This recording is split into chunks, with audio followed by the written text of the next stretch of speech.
Evenboet te Mechelen vingen voor de Buivenste Mühle. Het schoene is dat de Guul, althans door Mühlentak daarvan, de Mühlegebouwen in twee splitst. Hierdoor is duidelijk sprake van een woon- en van een bedrijfsgedeelte. De Mühle is een karakteristiek fabrieksgebouw uit de 19e eeuw.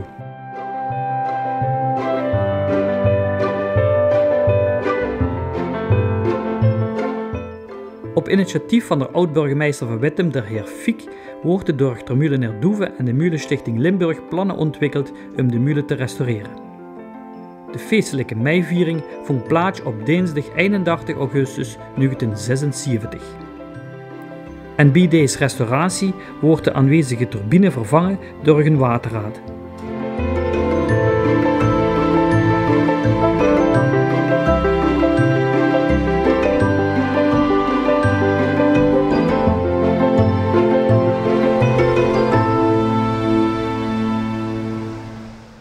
We staan hier in het Guldal en met de Eperweg tussen ons in en aan de andere kant de Geul. Maar gelukkig horen we de Geul beter. En het is gewoon genieten hier. Je ziet de vakwerkwoningen aan de overkant. Je ziet de bovenste molen. Ja, het Guldal is natuurlijk wereldberoemd in Nederland. Er wordt heel veel in gewandeld. Er lopen ook wandelroutes doorheen. Maar de bovenste molen heeft dus ook een landschappelijke waarde. Ook het hoofdstamfruit in de wei, het vee wat in de hoofdstamgaard ligt. Alles heeft zeg maar zijn functie. En samen, dat hele plaatje, daarom komen de mensen naar Zuid-Limburg. Of daarom wonen ze daar graag. Ja, de Geul komt, zoals jullie weten, uit België. Vanuit Epe komt hij hier naar Mechelen toe, naar de bovenste molen. En vlak voor de bovenste molen splitst hij zich in een molentak en in de Geul. En even voorbij de molen komt hij weer samen.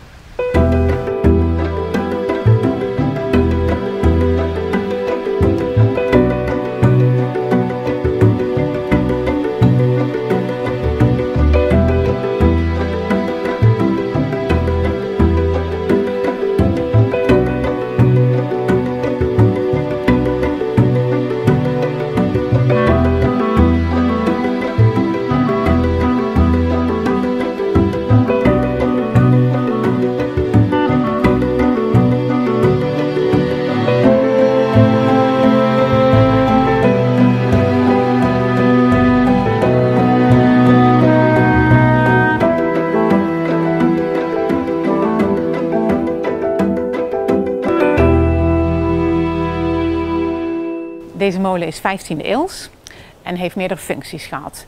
Het was een banmolen waar de mensen verplicht waren hun graan te komen brengen, hier in deze molen. Maar dat was in die tijd zo, dat was vrij normaal. Het is een papiermolen geweest, het is een houtmolen geweest, het heeft graanmolen, het heeft allerlei functies gehad. Ook dat zie je bij meerdere molens, dat de functie verandert in de tijd. Op dit moment hoor je wel de Geul, maar je hoort geen molen in werking. Dat klopt. De molen is niet in werking zodanig. Er zijn geen molenaars en er is op dit moment geen functie voor. Behalve in de bijgebouwen. Daar zijn wel functies voor, daar wordt gewoond en daar wordt gelogeerd als vakantiewoning.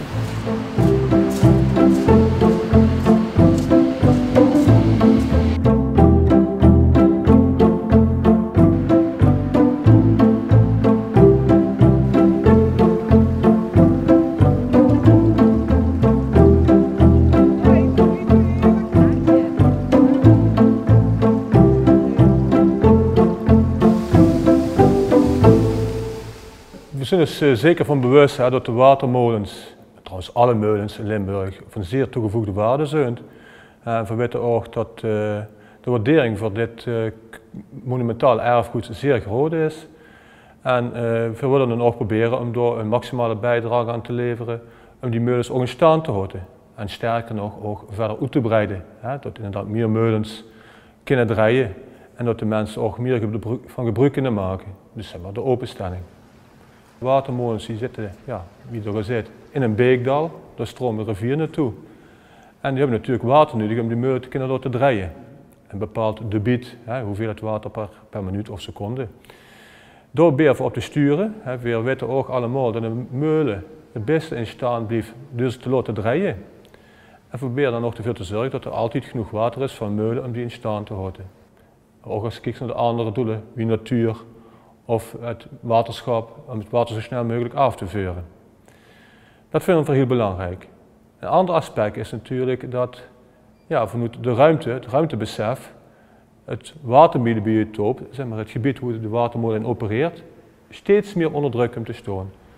En wat we dan ook hebben geregeld, en dan hebben we ons POLVUR, dat is het provinciaal omgevingsplan, daar hebben we in geborgd dat ze eigenlijk van die landschappen af moest blijven. Ja, de invloedssfeer van een watermolen, die kan heel groot zijn. En het heeft te maken met de stuwing van het water. Ja, dat is natuurlijk hydrologisch bepaald. Hoe groter het water gestuwd wordt, wie groter het invloedssfeer is. Dan hebben ze inderdaad watermolens waarbij dat heel beperkt is. Ja, als het terrein of sterk gradient heeft, dan is het vrij beperkt. Maar er zijn ook watermolens die een groot gebied nodig hebben om het water te kunnen stuwen. En dat wil zeggen, tussen een half hectare en een aantal hectares, ja, dat kan het toch wel snel over. En wat ook wel belangrijk is om te zeggen, als je kijkt naar de geul of de gulp, dat eigenlijk elke watermolen op elkaar afgestemd is. Dus hoe de ene invloedssfeer ophuurt, dan staat weer een nieuwe molen en dan krijg je weer een volgende invloedssfeer. En zo hebben die watermolens vroeger allemaal waterrechten gehad. En op die manier is ook zeg maar, dat invloedgebied van zo'n watermolen gedefinieerd.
Sinds eind jaren 70 Actie Guldal is Natuurmonument-eigenaar. En 2 jaar geleden hebben we een onderzoek laten doen naar de historische staat van dit gebouw en de andere gebouwen hier in de omgeving. Om te kijken wat kunnen we ermee, wat zijn de mogelijkheden.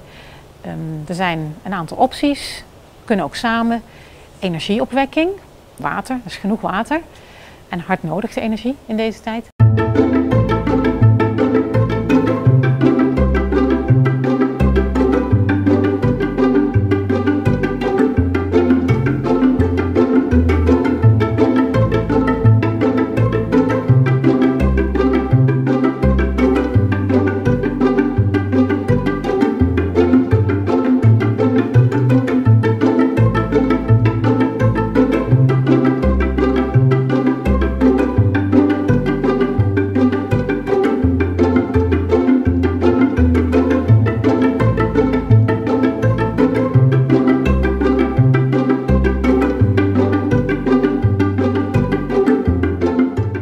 En 2 is bewoning. En ook dat kan op allerlei manieren bewoning. Dat kan zorgbewoning zijn en dat kan private bewoning zijn.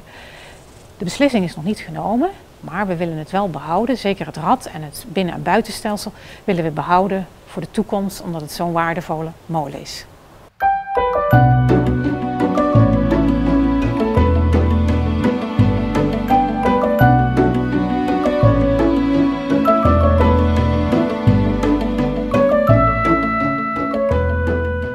Zeg maar, die knelpunten worden gesteund omdat ze verschillende doelen hebben, vanuit de cultuurhistorie en de natuur.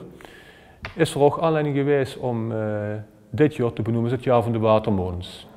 Vorig jaar zijn we al gestart met een onderzoek om die watermolenbiotoop ook goed vast te leggen. Dus een bureau heeft daar kaartmateriaal voor gemaakt. En nu zijn we bezig om dat samen met natuur te kijken, ja, wie kan voorkomen tussen de synergie tussen natuur en cultuurhistorie, zodat beide optimaal kunnen profiteren van het water wat er in de beek staat. We verwachten uiteindelijk dat we bij de watermolens uitkomen op stuurbare stuwen. Dat is inderdaad in die periode voor die waterbehoefte voor de natuur. En de periode de boete is met name voor de cultuurhistorie beschikbaar. En door die stuwen nu flexibel in te zetten, dat zou best kunnen zijn dat op een afstand bestuurd moet worden, want met moderne techniek is alles mogelijk. kunnen ze daar een oplossing in vinden. Ja, het budget daarvoor moet nog gevonden worden, dat zijn behoorlijke investeringen. Het hoeft ook niet van vandaag op morgen gerealiseerd te worden, maar daar willen we graag aan gaan werken. We hebben ook een programma Molens, een programma voor molens, en daar hebben we dat ook metgenomen wie we daar invulling aan kunnen geven.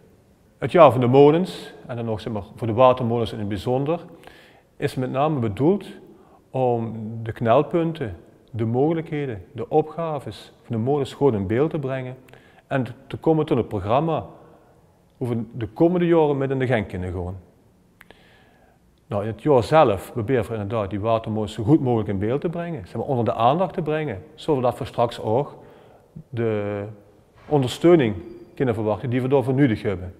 Kijk, dat watermolens geliefd zijn, dat is bekend. Maar ze zouden misschien best nog wat meer bezocht kunnen worden, dat de openstelling beter geregeld is. En het zou natuurlijk fantastisch zijn als ze kunnen komen tot een soort afspraak, een programma, dat eigenlijk elk weekend wel ergens een watermolen te bezichtigen is. En het hoeft niet alleen maar in het gebied van Gulp en Volse te zijn, maar denk dan aan gans Zuid-Limburg. We hebben in Limburg in totaal ongeveer 64 watermolens. Ik ga ervan uit ongeveer 3/4 toch in het zuiden is, dan hebben ze over 40, 45 watermolens. En ik kan me wel bedenken dat er een bepaald programma voor in te vullen is, dat elk weekend wel ergens een watermolen open is. Maar dat wordt verder uitgewerkt worden met de mensen die er weer vergunt.